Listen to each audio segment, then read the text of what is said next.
Hello and welcome to Tuesday Folk People, a series that delves deep into the heart of folk music, exploring the artist at its foundation. My name is Maddie Leadham and I'm going to be joined today by the progressive singer-songwriter and folk guitarist Katie Spencer.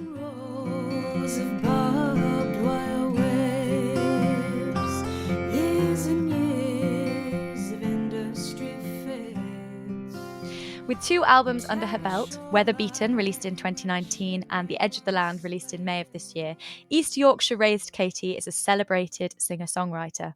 In fact, the folk legend Ralph McTell said, like a musical weaver, she threads her poetic lyrics through the guitar strings and produces little tapestries of song. And if that's not enough of a reason to want to explore Katie's music, then I don't know what is. Although young in age, Katie's been described by Folk Roots as a world-class folk guitarist, an opinion that you will undoubtedly share by the end of this interview. We're going to be exploring all of this and more in today's interview, as well as hearing 4 of Katie's songs performed exclusively for us here at Homestage. So let's now welcome Katie Spencer to our online studio. Take Your Time is a song that I wrote kind of in lockdown, and it was, I guess, a reaction to how I was feeling. I wanted to remind myself to sort of take a step back, and it was the first time in a long time that I'd had the chance to sort of just sit down and be with my thoughts. I'd been really busy for years, really, and didn't really kind of sit with my thoughts very much. So I guess when lockdown happened, I had all this kind of stuff in my head, this kind of mental junk, and it was the first time I was able to kind of process it all. So it was the result of that happening, I guess.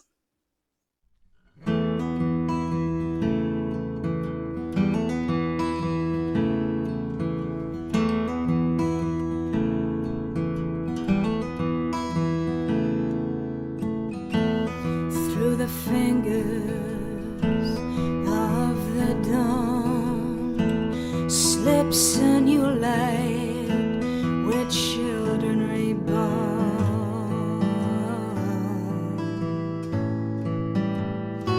Take your time. Take your time.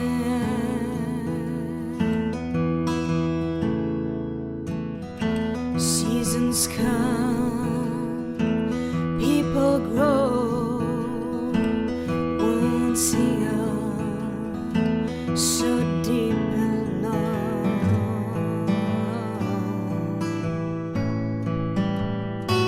Take your time.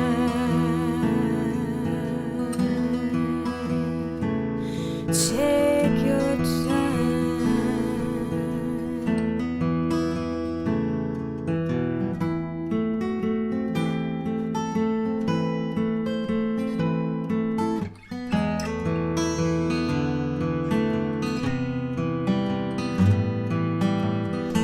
Show me now what surrender brings, peace and solitude, some wandering.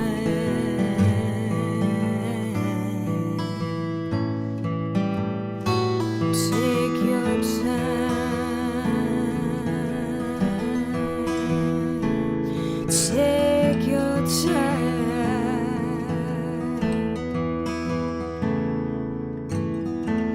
I am free, just like you, to make the choices to be true.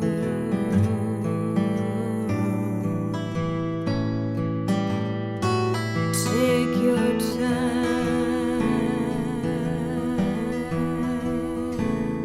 Take your time.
You describe yourself as a progressive folk musician, and I guess I wanted to know why folk music in the first place? I think, first of all, for me, it was the sort of accessibility of it. I'd kind of grown up with two parents who were hugely into folk music and just a lot of music in general. They're huge music fans, but they're not musicians themselves. And so I kind of grew up in this kind of music loving environment and went to a lot of festivals. And I think it's because, folk music and folk festivals are just really accessible. And especially as a kid, it's quite interactive, I suppose. So I think that's where it sort of started from. And then I found my own kind of favourite part of folk music within the kind of whole umbrella of the word. I found my favourite bit of it and explored that, I suppose. So that's where it kind of came from, just growing up in that environment, I suppose. Yeah, amazing.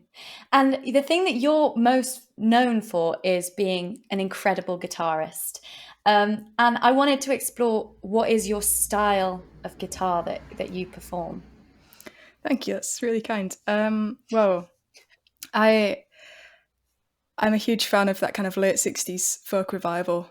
So a lot of open tunings and I guess I like that kind of intricate sound, but I think it's kind of quite an economical way of playing as well, because you can make it sound quite intricate by being fairly simple, I suppose, and that really draws me in. I love the acoustic guitar because it's so versatile. You can get so much out of it, and that's really exciting. So I guess it's just kind of trying to make the instrument I guess sing as much as it can, which sounds a bit of a cliche, but it's a wonderful instrument and it's very exciting to think about the possibilities. And I think that kind of folk revival scene really paved the way for so much music that came after it as well, and it's still continuing to do that, which is exciting.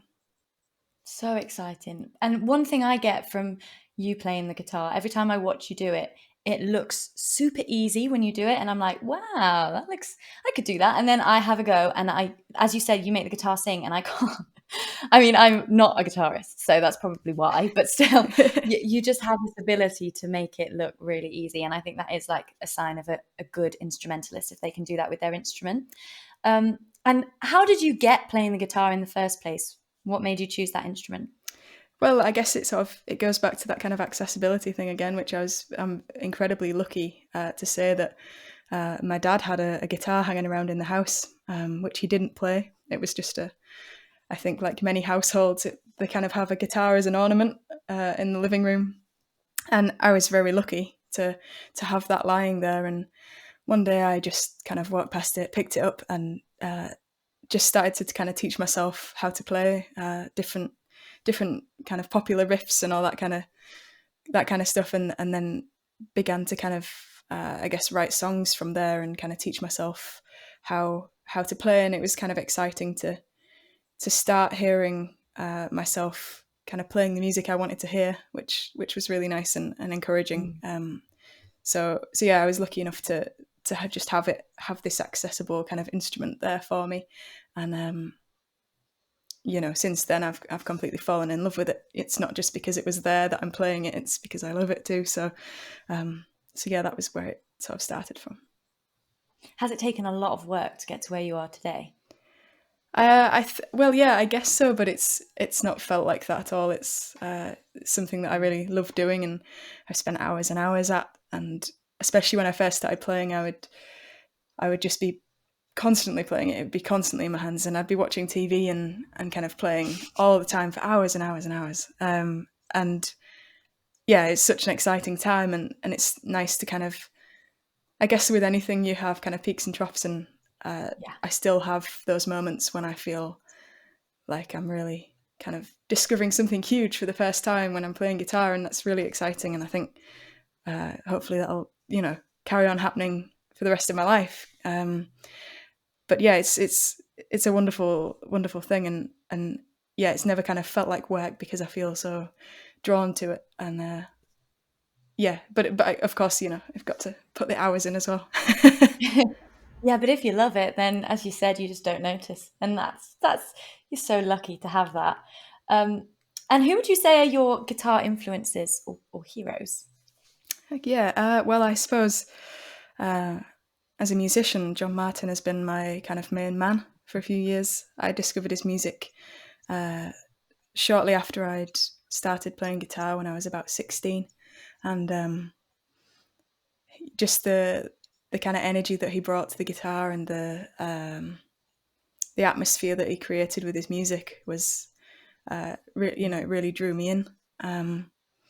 And then I think people like Joni Mitchell as well, and even kind of Sandy Denny, it's that kind of, Sandy Denny is an incredible guitar player, but she's kind of not really celebrated for it. But her choice of chords and the melodies that she creates are so simple and stunning. So I think, I guess she would be like an influence as well. But I mean, there are so many. I like some kind of jazz guitarists like Ralph Towner and people like that. Yeah, so many. Yeah, I'm glad you mentioned Sandy Denny and Joni Mitchell because the next thing I was going to talk about was you being a woman guitarist, because I think that there's a big stereotype that, I mean, I grew up with it. I always thought it that professional guitarists or even just professional instrumentalists generally are men. And so I wondered whether you've had an issue ever with that stereotype. Yeah, I'm really glad that you brought that up, actually, because I think we need to have these conversations. People need to recognize, acknowledge that this is an issue, because absolutely, yeah, I've had countless comments of men thinking that it's somehow strange or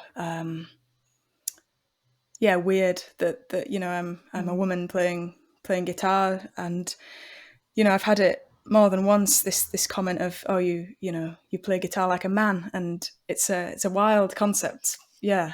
I understand what they're trying to tell me, but it's absolute nonsense. And it's really infuriating. It really takes away anything that you've kind of put into it. And I suppose it makes me really angry, and I've kind of in recent years been able to sort of speak up a little bit more in those scenarios, but often it comes from a really complicated scenario where you've got I suppose you've played a gig and a guy will come up to you and kind of compliment you on what you've just done and then follow it up with something like that. And it's really tricky because personally, I don't want to feel like I don't want to insult them back by kind of challenging what they've just said to me. But I guess there are ways of doing it that make it a little bit easier and make it clear that you're not happy with that comment. But yeah, it's just it's rather common, and it's not nice. But my response, I guess, is to just try and be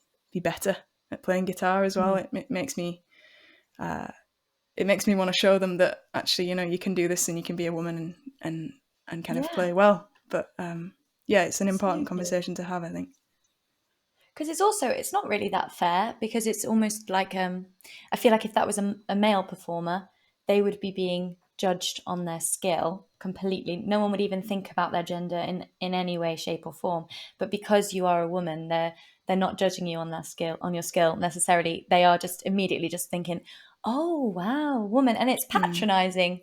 And it's like, I don't know, it just diminishes what you actually are achieving and how amazing you are as a guitarist, because it's just the way they do that. It makes me quite angry. Yeah, absolutely. I completely agree. I mean, so many times I've been waiting to go on stage somewhere at a festival, and we've had some incredible musicians playing beforehand, and they happen to be men, and it'll be the introduction will be the absolute virtuoso guitar playing of this guy, and then it'll be my turn to go on stage, and it'll be the beautiful, stunning Katie Spencer, and that's it's really strange. It's really weird. It's not you're absolutely right. It diminishes any sort of musicianship about you, I think, which is annoying. Yeah.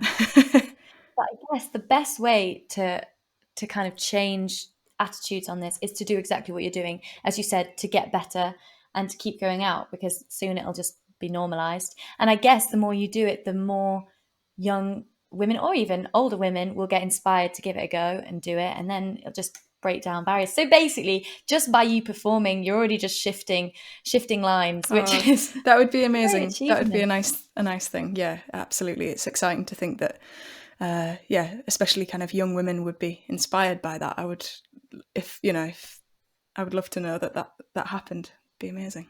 Yeah, definitely. And do you think that if you were given the opportunity to go back in time and to choose another instrument, would you still do the guitar even though there's these stereotypes, or do you think you'd choose one that was maybe slightly easier for you in that sense? No, I think I would choose the guitar because I do. I don't know if enjoy is the right word, but I guess it makes me feel better to know that I'm challenging that that stereotype.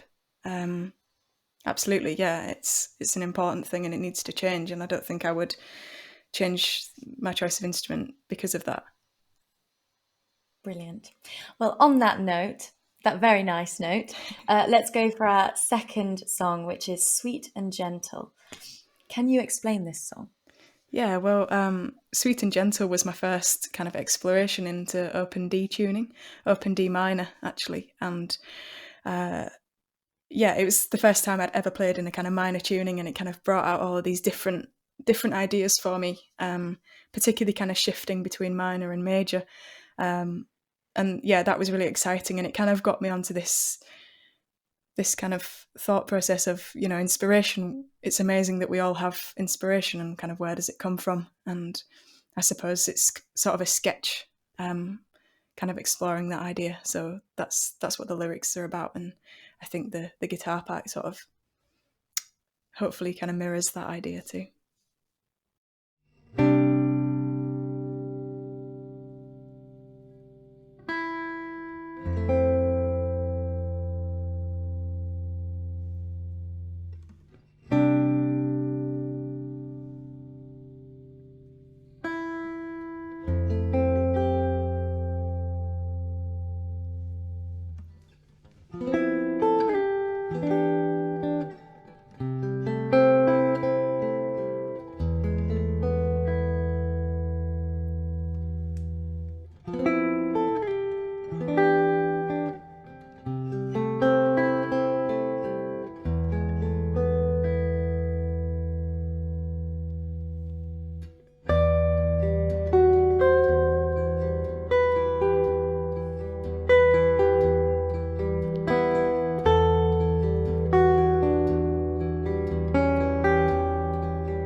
So,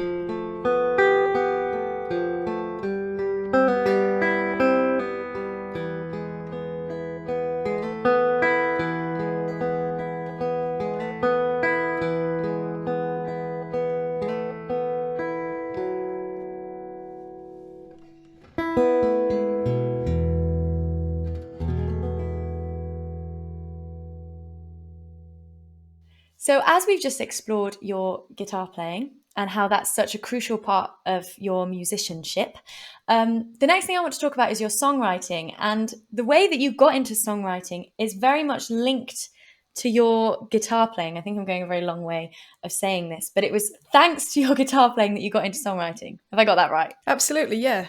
Yeah, songwriting came after the guitar playing because I was wanting to find new ways of learning about the guitar, and songwriting was just at the beginning a tool for me to kind of get better at guitar playing and think about structures and, think about the importance of all the different sections within a song and how I could feel more comfortable learning about them, musically, so on the guitar. And initially it wasn't a particular goal of mine to sort of write songs, but I kind of fell in love with it because of the kind of guitar playing kind of thing. And started writing songs because I really enjoyed writing songs and became more interested in words and all of that kind of thing. Yeah.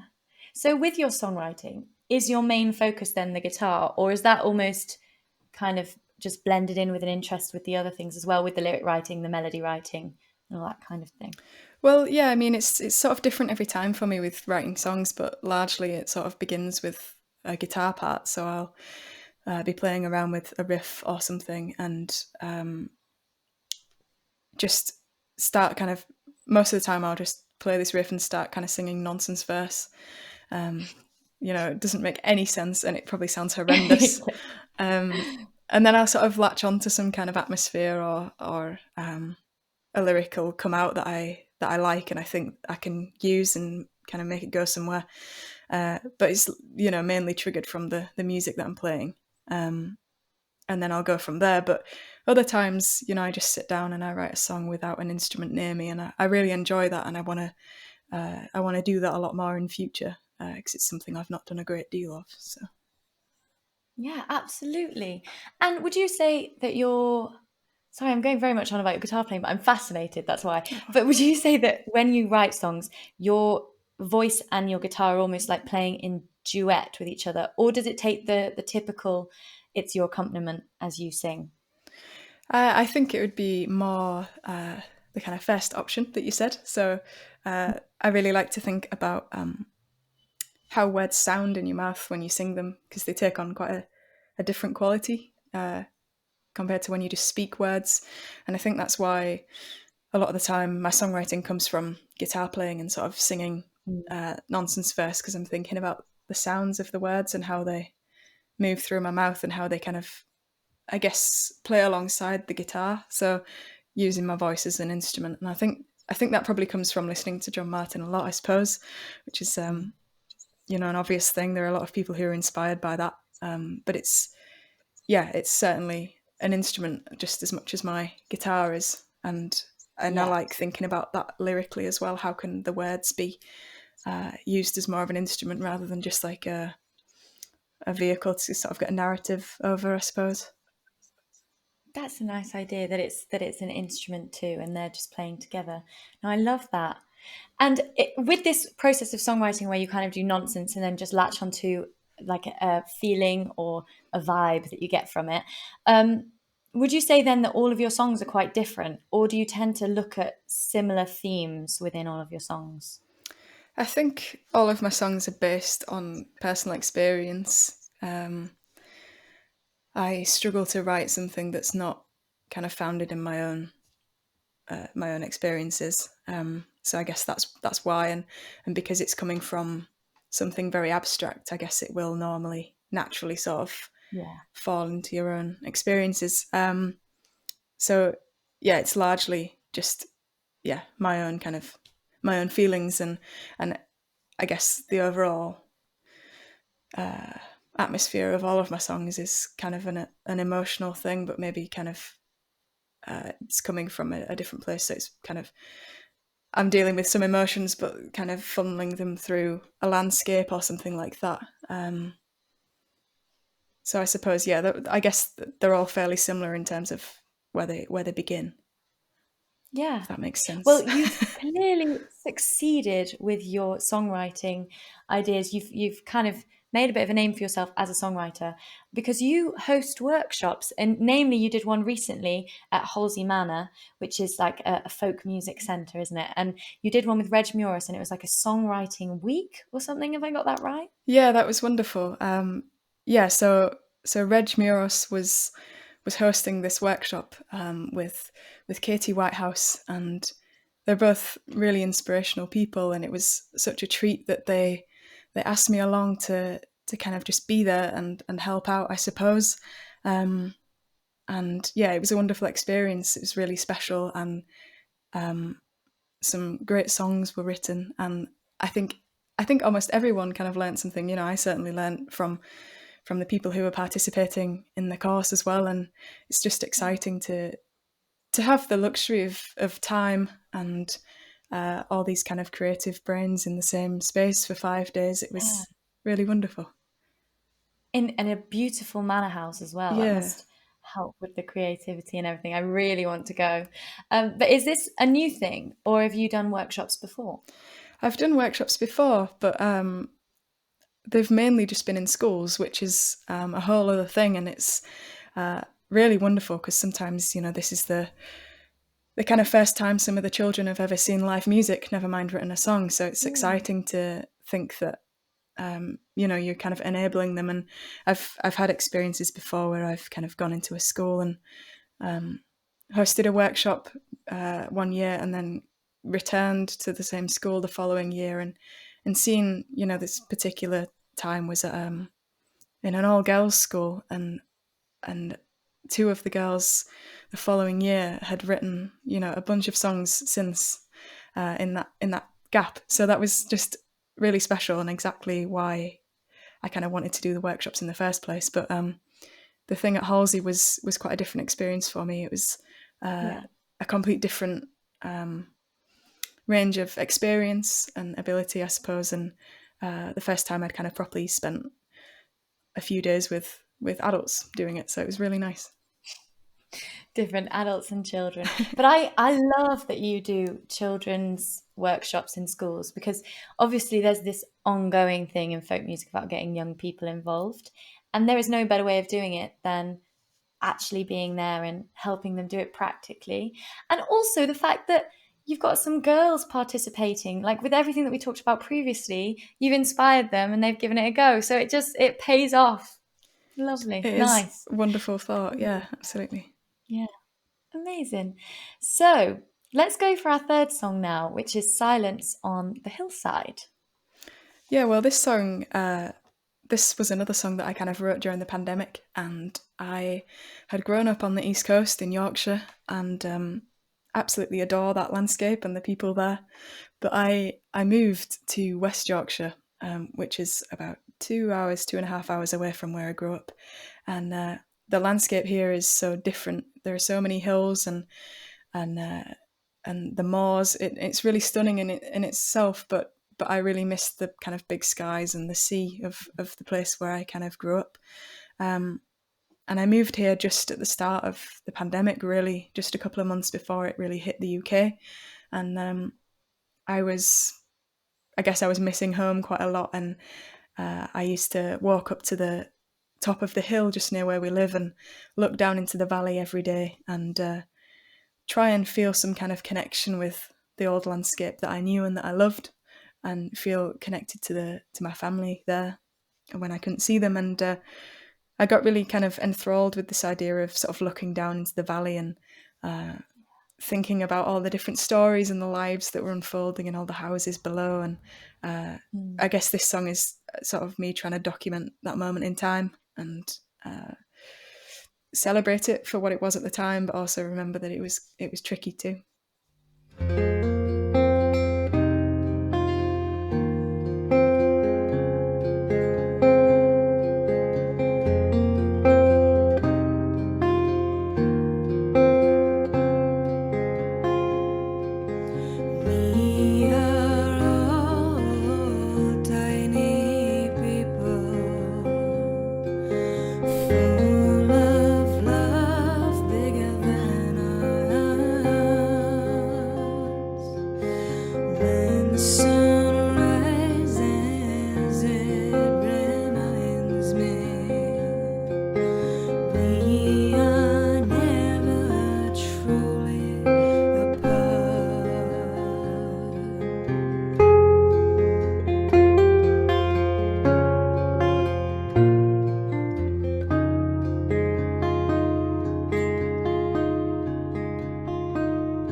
the birds sing in the sunshine,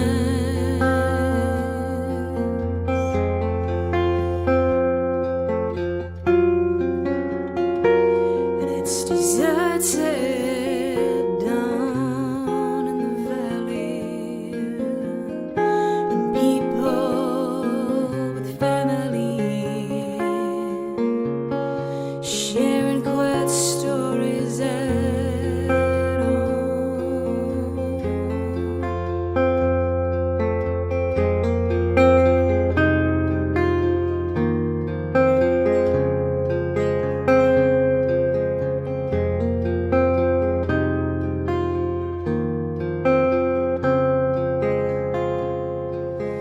leaves are forming all around us, whispering that spring is around the bend. It's time for kindness and productivity, a reminder that the shadows of stress will die.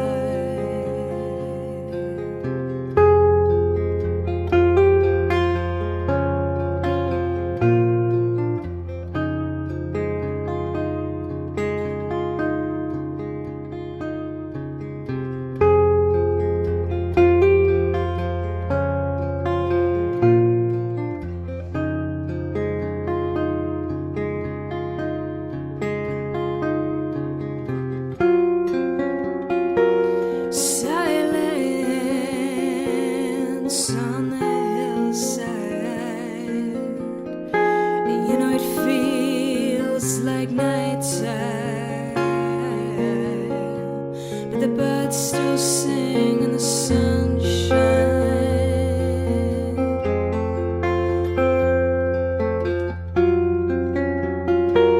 and it's deserted down in the valley, and people with family sharing quiet stories at home.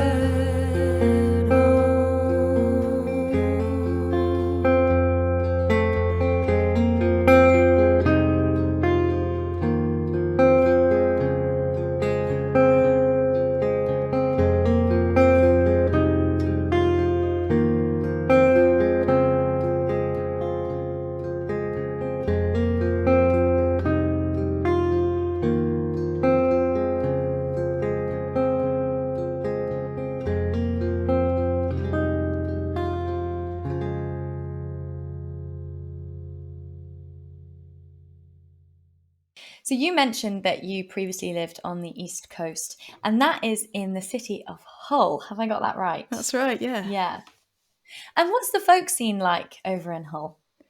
Well, it's amazing. It's quite varied. There are a lot of really old school people who have experienced a lot of the things that are kind of sung about in the folk songs. You know, a lot of people who have first-hand connections with the docks and the life that kind of went with that. So that's really, really special. Really grateful that we're able to witness that, because it's kind of a passing moment, isn't it? And those people aren't going to be around forever. So it's nice to hear that kind of thing firsthand. But there are a lot of songwriters as well, making original music and writing about their own experiences in a kind of contemporary way. So that's really nice. And to say that it's a small city, I think there's a great deal of music, which is wonderful. Yeah.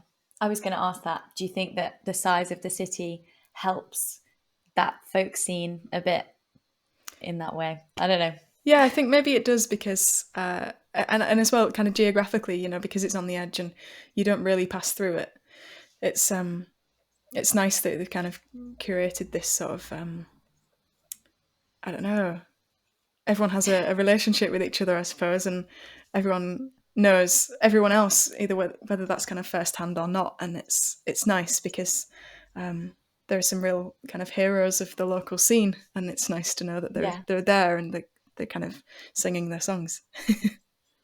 Yeah, amazing. And what's the scene like in the new place you live in now? Is there a scene there too? It's interesting, I think, because West Yorkshire is just absolutely crammed full of towns and cities. So it's quite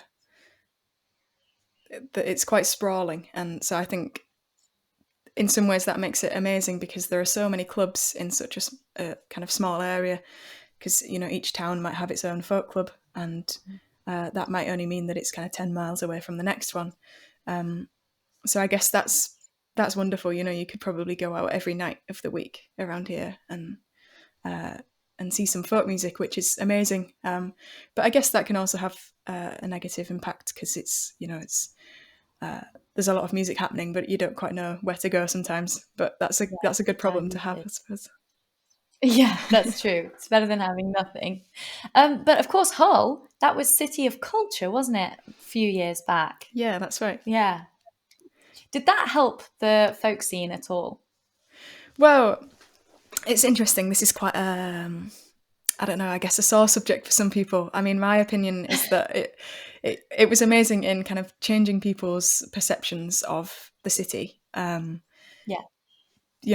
The general everyday public who live in Hull sort of, I guess, had a kind of shift in their mindset, and everybody sort of thought, oh, okay, Hull is a great place to be, and there's a lot happening, and it's time to celebrate that. And I really, I really appreciate that happened, and we had the opportunity to sort of celebrate all of those things. Of course, like with anything like that, that's a really kind of big movement. People kind of fall through the gaps a little bit as well. So there was a little bit of that, but my personal experience has been really positive with it, and I'm really grateful that it's had a lasting effect because people are really celebrating the city of Hull. And I think even myself, I kind of have really fallen in love with it the last few years more so as well. Yeah, and I don't think that, like, previously I would never have thought of Hull as a particularly creative city. I don't think it comes to mind.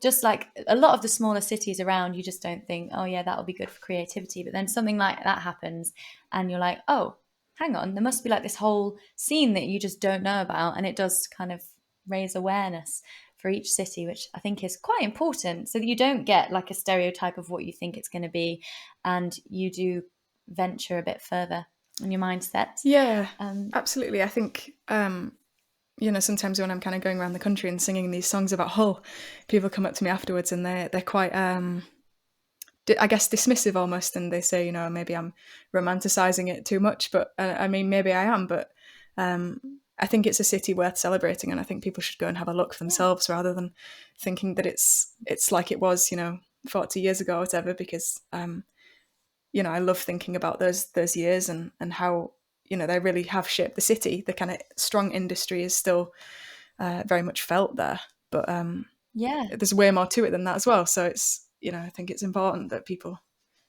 hear these stories, I suppose. Absolutely. And speaking of people hearing these stories and kind of getting to know Hull a bit better, let's talk about your second album that was released earlier this year in May, which is The Edge of the Land. And Hull played a significant part in that album, didn't it? Yeah, it did. I mean, it's interesting because I kind of wrote these songs and didn't realise that there was a particular theme about them until I put them all together and went into the studio. And a lot of them are about that kind of...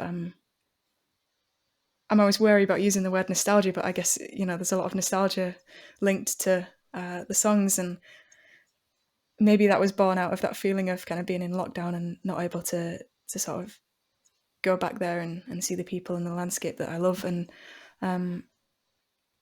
Hull played a huge part. I think I remember reading a book called Paris, I think it was, by Julian Green, and he sort of spoke about this concept in the book where if you move away from somewhere that you love, you're almost able to kind of write about it in a clearer way, or your perspective is slightly different. And I found that kind of fascinating. I sort of read that book around the time when I was writing these songs, and that really resonated with me. So I think a lot of it is kind of born out of the fact that I was not there and I was able to celebrate it in hindsight, I suppose. Yeah, absolutely. And so in what ways do you portray or explore Hull in these songs? Well, I remember one of the songs, in fact, the title track, "The Edge of the Land," I was asked to write that song by the Freedom Festival, which is an annual festival held in Hull, and it sort of celebrates freedom in all of its senses, and it's a really wonderful thing. And like a lot of things, they kind of went online during the pandemic, and they asked a bunch of artists to write songs and music that were inspired by the city, and "The Edge of the Land" was sort of my response to that, I suppose. And it was strange because when I started to write the song, it's almost like everything around me suddenly became relevant to that song, and I had kind of more ideas than what I could use, I suppose. And then other songs came from that afterwards. Yeah. Now, as we said, this is your second album because you had Weather Beaten that you released. Was that in 2017 or something? 2019, I think. Yeah. 2019. Yeah, 2 years. How does Weather Beaten differ from The Edge of the Land? Well, I suppose Weather Beaten features some songs that were really early songs of mine. So some of the first songs I ever wrote, songs like "Drinking the Same Water," that was one of the first ones that I wrote. And then Weather Beaten, the song was actually written in the studio as part of the sessions for the album, and so it really spans quite a big bunch of time in terms of the songwriting. So it's really just a sort of moment in time. It's like a snapshot of where I was at that point in time. Whereas I feel like "Edge of the Land" is more of a focused collection of songs. Hopefully, I suppose that's what's different about it. It's got a bit more focus. Well, with Weather Beaten, were you still living in Hull at that point? I was, yeah. Ooh, so maybe it just shows that, as you said, that move has really had that effect on you, and you were able to think about it. And back when you were in Hull, you had other things to think about. Absolutely, yeah. I didn't realise how much I loved it until I wasn't there, I suppose. Exactly. And honestly, I feel the same. If I was to move away from home permanently, it's got that. It's just where you grew up. It's where you have your childhood and those formative years. It's really important. So there always will be that nostalgia there. But I think nostalgia, it's a sad feeling, but it's also quite a nice feeling at the same time to know you've had that. Yeah. Absolutely, yeah. I almost sort of thrive off nostalgia in a really horrible way, but it's I don't know, maybe that's just kind of writing songs. Maybe that's what that means. Yeah, I think nostalgia is very important for writing songs. I do, because there's that yearning, isn't there, to lost days or gone days, and so inspires you to write a bit more. No, fantastic. And do you have a favorite album, or are they just both so different that it's hard to choose? A favorite of my what I've released. Yeah. I guess I'd be inclined to say the most recent one, because that's I've learnt things since I did Weather Beaten, and naturally, but yeah, I guess they're both just kind of moments in time and snapshots of moments in time, so it's difficult to have a favourite, but I'd be inclined to say the latest one. Yes. And have I got it right that, are you currently touring The Edge of the Land, or have you just finished that tour? Well, I've just finished. In fact, I've got one more gig, but I've basically just finished a tour. I've been playing throughout May and kind of going around the UK and playing these songs, which has been incredible, and so lucky and grateful to be able to do that. But I've got a summer full of festivals, which will be amazing. So in some ways I've finished touring, in other ways I've just started, I guess, which is nice. Yeah, just hit the tip of the iceberg with that. And how do people respond to songs, especially people not from Hull? How do they respond to songs about it? I think you mentioned before that they're a bit like, well, surely you're just romanticising it. But does anyone else react in any other way to it? That's a really nice question. Yeah, I've had a really nice time on tour recently, and something that's come out of it is that kind of universal connection with landscape, I suppose. I think hearing people be or feel passionate about the place that they come from, or not even where they come from, just a special place to them, it's a real universal feeling, and kind of managed to feel a sense of connection with a lot of people around the country. And particularly, I've played a lot of places on the coast this time around, and I've just got back yesterday from being on the south coast, and there's a real universal feeling about that kind of connection with water, especially. And I absolutely love that. It can often sort of be quite an emotional thing for some people, and it's really wonderful that they can, say after the gig how they found it and how it kind of opened up things for them, and that's invaluable, and it's really special, I think, to have the chance to celebrate these things and feel that connection with people. And even places in in the middle of the country, you can still feel that relationship with that person, because you've kind of everyone's got somewhere special in their heart, haven't they, that a landscape that they love. And I think that's really nice. But if that Absolutely. makes sense. And to be able to write songs that make everyone else kind of feel that emotion, that's the aim. That's just, obviously, that's the best thing that can happen with your song, is that it touches people in the way that it can touch you. And I think listening to them, I think you've really achieved that. Thank you. And actually, all of the songs that we've had play here today, including the one that we've got coming, they're all from The Edge of the Land, aren't they? They're all from that second album, the recent release. Now, we are running out of time, so just before we go into the last song, I did just want to ask what things you've got in the future. We know we've got some festivals going on, but have you got anything else that you're working on? Well, I've got a few things that'll hopefully be released in the future. I worked on a really special project, another thing that's inspired by Hull, and I kind of created a piece of music for some archive footage, and hopefully I'll release that in autumn. And I'm also carrying on the Edge of the Land tour in autumn as well, and hopefully hitting a few places that I missed out this time around. So fantastic. And so if people want to hear either Weather Beaten or The Edge of the Land, or find out about your festival gigs or your tour gigs or anything like that, any new projects, where should they look? I guess the best place would be my website, which is katiespencer.net. It's Katie with an IE. Everything's on there. Fab. And I would definitely implore everybody to check that out and check out the album, because it is really, really good. And speaking of, we have one final song. Before you tell us about this song, I do just want to say thank you so much for joining us from your busy touring schedule. Thanks for chatting to us. It's been really great, Katie. Oh, thanks so much, Maddie. It's been a real treat. It's really nice. And so now let's have The Edge of the Land. Can you tell us about it first? Yeah, so Edge of the Land is the title track to my album, and it was initially a commission from the Freedom Festival, and they asked me to write a song about the city and think about its kind of maritime connections specifically, but also to kind of put my own feelings at the forefront of it, I suppose, and think about what the city means to me.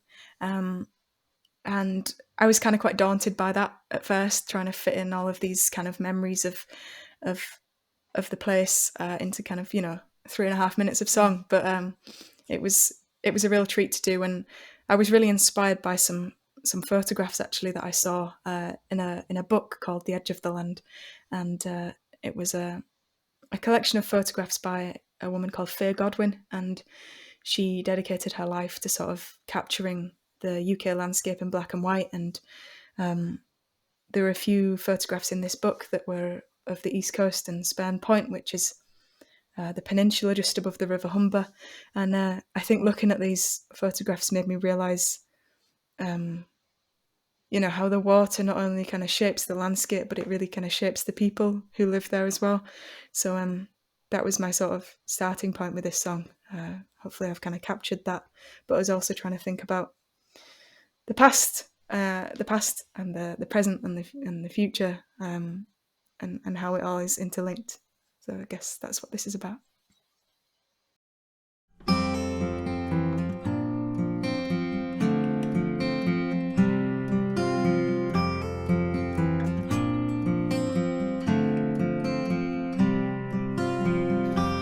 Rows and rows of barbed wire waves, years and years of industry fades, attack a shoreline where a shipwreck once lay,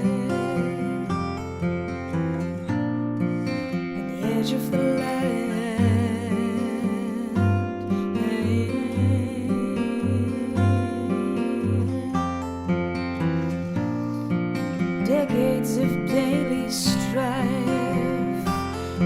Englishmen,'s pride and head-scarved wives make for inspiring lives for the city's children. At the edge of the land.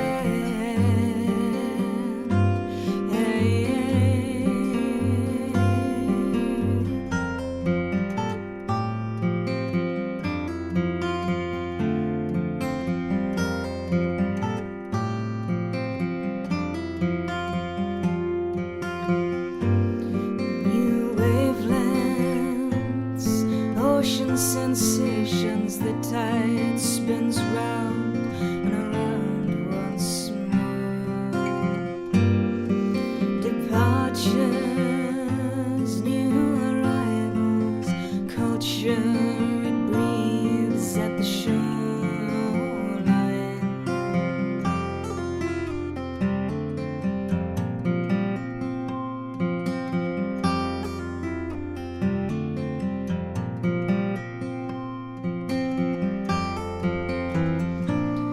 Memories of people past, ideas flown and nets cast, reaching out for what the future holds.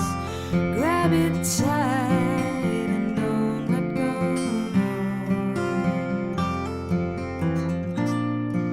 At the edge of the land.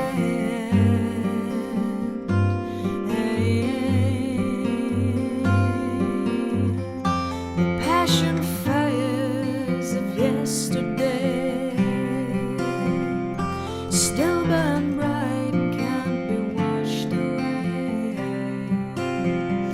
by the salt tide that ebbs and sways, shapes our land into what we see today.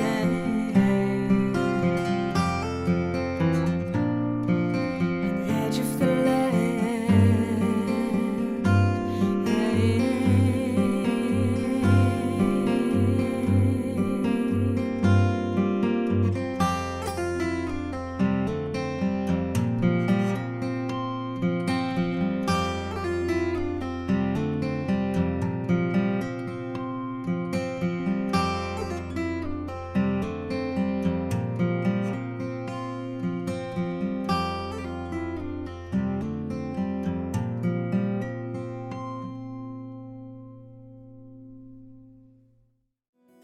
Thank you for watching. Our next session will be 2 weeks from today at 8 p.m. For more information about our Future Tuesday Folk People sessions, podcasts and other events, please sign up to our mailing list or keep an eye on our social media and website. If I were a carpenter and you were a lady, would you marry me anyway?